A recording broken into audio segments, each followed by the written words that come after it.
It is I who have created all. I am the source of everything in creation. Upon hearing these ecstatic declarations, an angry mob of fanatic Baluchi soldiers buried the old woman alive. Over 10 years later, when some of these same soldiers happened to be in Pune, to their utter amazement, they saw the same old woman, Hazrat Babajan. People saw what appeared to be a mad woman wandering the streets and alleyways, but her only wish was to gaze upon the beloved's face, and her heart would cry out, "Come, my beloved, to meet me, come soon, or I shall die." Upon becoming one of the 5 perfect masters on earth, she left Rawalpindi and embarked on several long journeys through the Middle Eastern countries. It is said that she travelled to Mecca disguised as a man, by way of Afghanistan, Iran, Turkey, and doubling back into Arabia. At the Kaaba, in Mecca, she offered the customary Mohammedan prayers 5 times a day, always sitting at one secluded spot.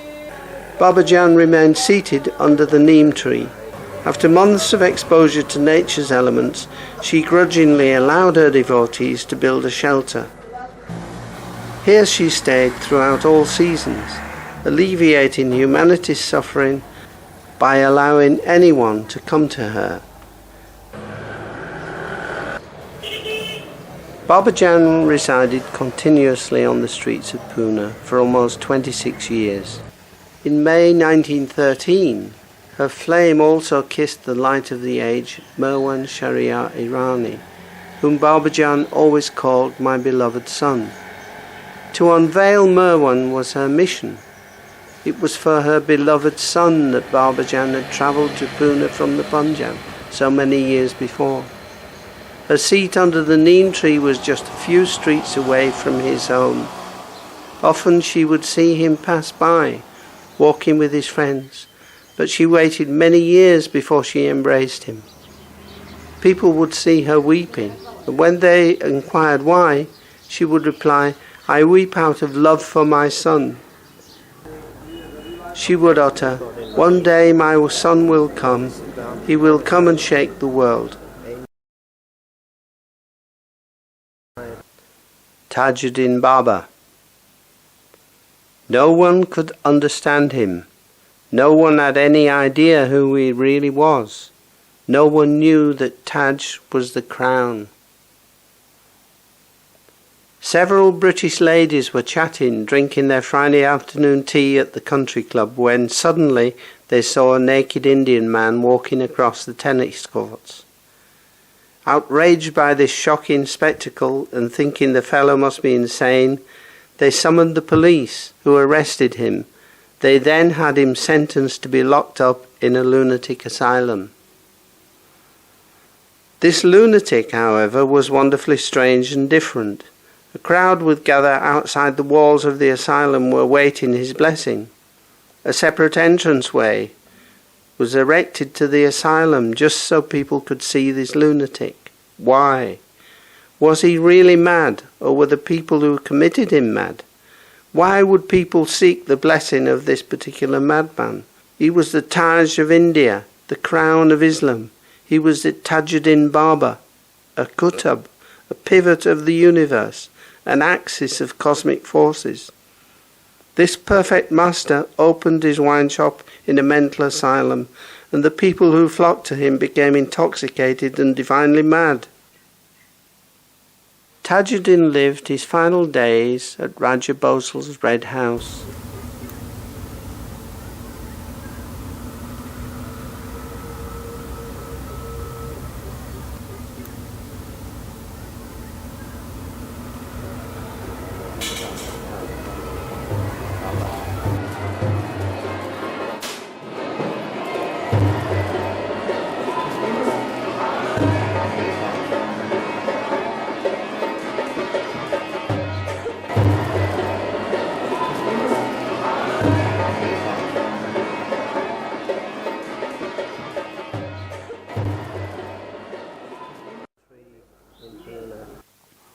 At his ashram in Kedgaon, Narayan had built a beautiful temple, consecrated to Dattatreya, in which he would perform daily, in Hindu fashion, puja, worship.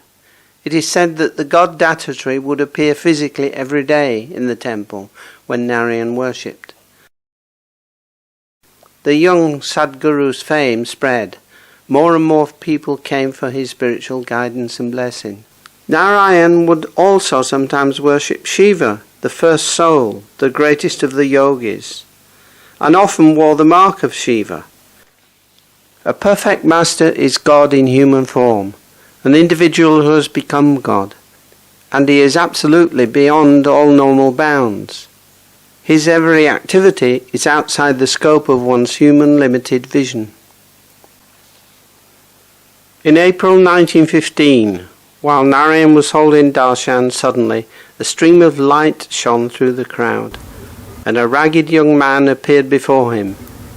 The young man was dazed. It was the Zoroastrian youth from Pune, whom Babajan had kissed. Narayan immediately dispersed the crowd and came down from his seat, and taking a garland from his own neck, placed it around the young man's neck. He then gave the young man fresh mango juice to drink. After finishing the juice, the young man arose from the seat, bowed to Narayan and disappeared out of the door. Narayan kept gazing at the youth until he was out of sight, and he seemed extremely pleased. I'm going to try and find a path to the cave, the actual cave where Sai Baba at the age of 16 gained God realisation.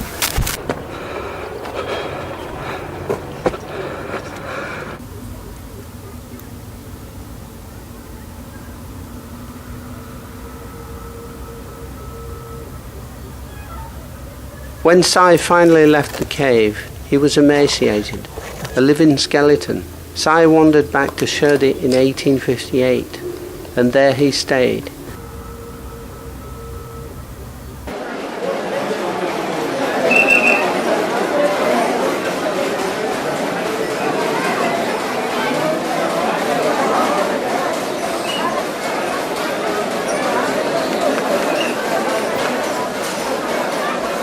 Once in a glorious state he declared his divine state. I am the attributeless one, the Absolute.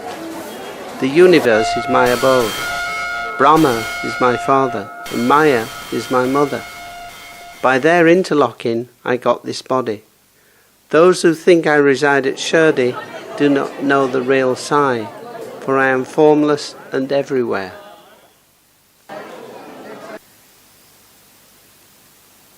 It was the year 1890, outside Nasik, India. A seeker named Kashinath despaired, and in his sorrow and hopelessness he decided to fast to death. He passed the city and ventured into the jungle, where he came across a mountain of caves. He silently began repeating God's name for days. Kashinath then visited Sai Baba, who said, I have given everything to him. What is mine is his. There is no separation or distinction between us. Kashinath soon left in the Khandoba temple, about 200 to 300 yards from Sai Baba's mosque. Under Sai Baba's instruction, food was brought to Kashinath at the temple by a certain devotee. But some days after, Sai ordered the devotee to stop, since it had not been prepared with love. Kashinath stopped eating, refused any other food brought to him, and began to fast. This fast was to last for a year. He was now always called Upasni Maharaj, a Sadguru, a living perfect master. Upasni Maharaj always taught that God is in everything, the good, bad, beautiful, ugly, clean and unclean. It was during December 1915 that the young Zoroastrian from Pune, to whom Sai Baba adopted Pavadigar, wandered in a dazed state to the Khandoba temple. Upasni Maharaj had been fasting and was reduced to a skeleton. He was naked, sitting outside on the steps of the temple. As the young man slowly walked forward with folded hands, looking directly at him, Upasni picked up a stone, stood up and threw it at the young man, striking him on the forehead with such force that the wound bled. Upasni kissed the wound and took him inside Khandoba temple, where they stayed for 2 days alone. Alone with each other inside that temple, no one knows what occurred during those 2 days, except that Upasni revealed to the young man his own divine identity of being the Ancient One. On the evening of December 25th, 1922, when Upasni's devotees came to him for their usual darshan in his hut, they were shocked to find he had locked himself inside a small cage of bamboo poles. The devotees began to weep and pressed him for an explanation. Because the cage was so small, Upasni was cramped inside and could not stand. To appease them, Upasni replied, "It is the will of God that for your sake I have to confine myself." In 1936, Upasni went to Ahmednagar for one special purpose, to perform arati before that man's photograph. Afterwards, Upasni asked the people there, "Do you really know who he is? He is the avatar." Upasni had brought the primal force into human form. That young man had become his leading disciple and spiritual heir, and God-conscious master himself. Both met for the last time in a deserted area called Dahigon on October 17th, 1941. They met in seclusion, alone together in a hut.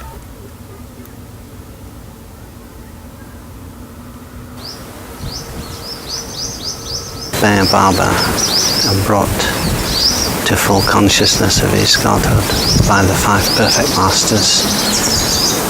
He's now in Mehrabad, on Mehrabad Hill, near Ahmednagar.